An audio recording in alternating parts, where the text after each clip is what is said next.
এত সাহাবীর মধ্য থেকে বিশ্বনবীর একাডেমিক প্রজেক্ট, ব্যক্তিগত সচিব, দোভাষী হিসেবে তিনি যায়েদ বিন সাবেতের মতো তরুণকে নির্বাচিত করেছেন। কেমন ট্যালেন্ট হান্টার ছিল আমার নবী, সুবহানাল্লাহ পড়বেন না?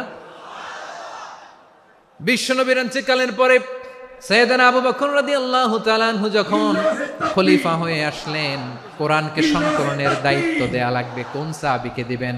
সব সাহাবারা মিলে পরামর্শ করলেন।